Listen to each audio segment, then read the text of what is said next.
All right, so hopefully you've had some time to think about what you're communicating and how you're communicating, and if that's the message that you want to communicate.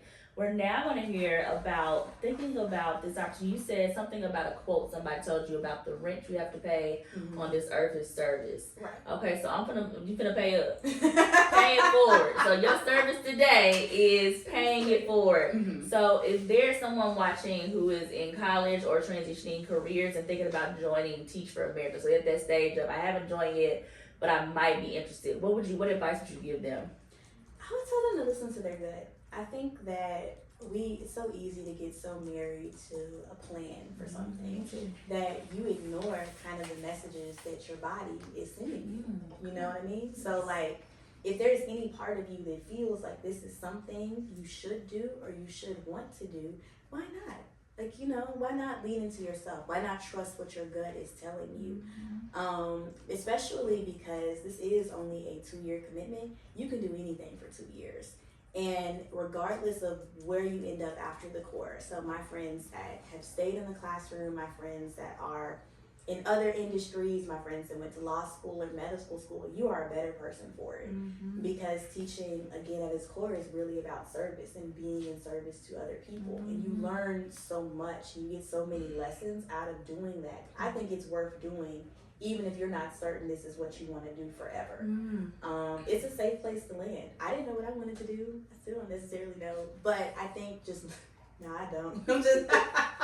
We're gonna talk after this. No, but I'm moving and grooving. But I think just kind of leaning into that, and I think the other part that I would say is it just what I would give to people that want to be in the Corps? So we're just on people that haven't joined the Corps yet. It's a great time. It's a beautiful thing to get to be an educator.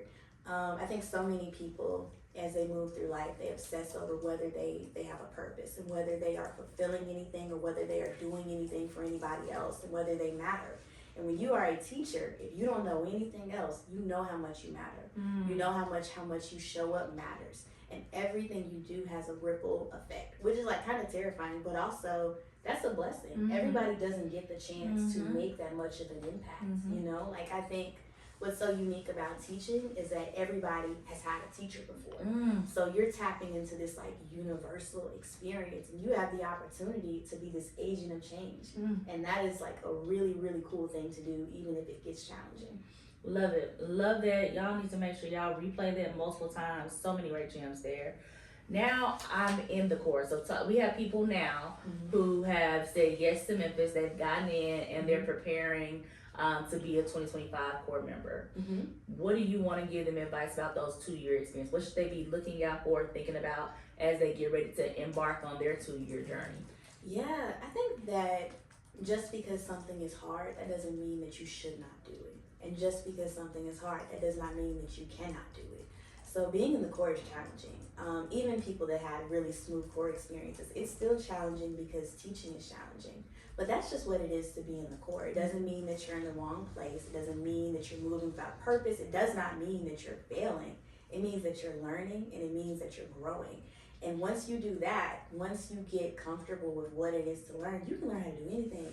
You can learn how to do anything. Once I finished my little perfectionism jack from being in the Corps, I can do everything. I learned how to roller skate. I've got a guitar. I can play the guitar. Because when you get comfortable with failing in front of an audience, you're comfortable enough with yourself to be open to opportunities to learn and grow just about anything. And that is the coolest thing in the world. When you get to the point where you're not in your own head and you're just open to what the world can give you, there's so much you can do outside of professional development, just you as a person. I love that. I love it. Yes, come on, give me some inspiration. I'm like, let me go figure out how to do, I know how to roller skate, but let me figure out how to do something else too. Last thing, and then I'm gonna let you go be great and continue to live into your greatness. But for our alums, let's call in our alums. So we have some 2023s, I believe, 2023s. They're about to be alums, and then also we have some alums in general who might not be who might have lost hope, who might not be really clear on their purpose or what they should be doing. What advice would you give to them? So these are people that they just don't know what they don't know. And they're just alone. They're just kind of just here. They're not activated anymore. Yeah. Are they still in the classroom, or they might be? They might be in the classroom. They're just somewhere. They're just trying to figure somewhere. it out. They're just somewhere. They just happen to come on here and see your beautiful face. And it's like, you know what? I need some inspiration. I'm an alum. I'm just existing. Yeah. One of my favorite Bible verses that I touch on when I get burnt out, because that was a big thing when I was in the Corps. I really struggled with burnout. I would do a whole lot. I would do too much, and then I would look up and be like, oh my God, I'm so tired. Then stop working until 8 o'clock every night. But I wasn't there. I think it's Ephesians, but it says, let us not grow weary in well-doing. Let us run with patience the race that is set before us.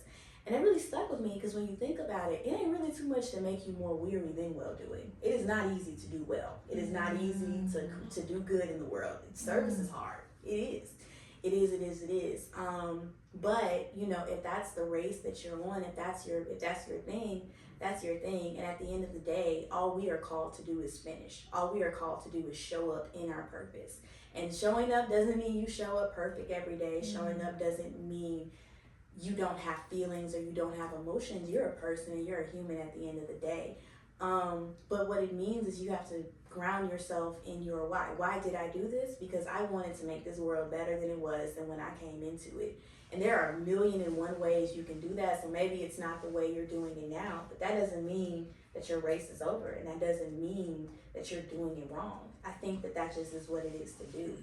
And it's hard, and it's hard. And some mornings I wake up and I be like, all right, Alex, you feeling a little weary and well-doing today? Oh my goodness. But I think that's what life is. And at the end of the day, we're all striving and struggling for something. And it's a really cool thing to get to strive and struggle for other people and for their wellness and for their being or whatever. Oh my goodness. You paid it forward, and I know it's going to continue to be bountiful. It's going to continue to bless so many people, because the words you shared today, the wisdom, and just the encouragement you shared today, I just think it's going to be spot on in a way that we might not know in this moment, but I'm feeling it in my spirit right now. Thank you. A seed.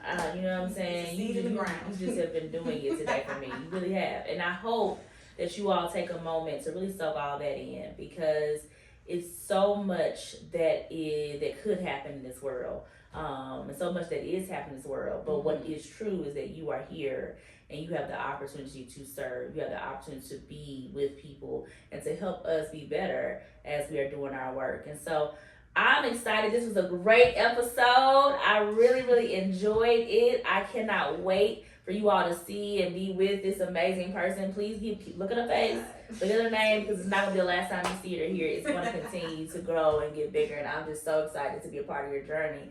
And if you ever need anything, any alum, Corps member, or even someone interested in TFA, please feel free to reach out to me, Jamisha Hayes at teachforamerica.org, or James Larkin at teachforamerica.org. We are always here to hear from you, to support you, as well as if you want to come on the show, let me know. You got to be an alum, though. So if you're not an alum, join the Corps, do the work, and then we'll see you on the other side. All right, have a good one, y'all.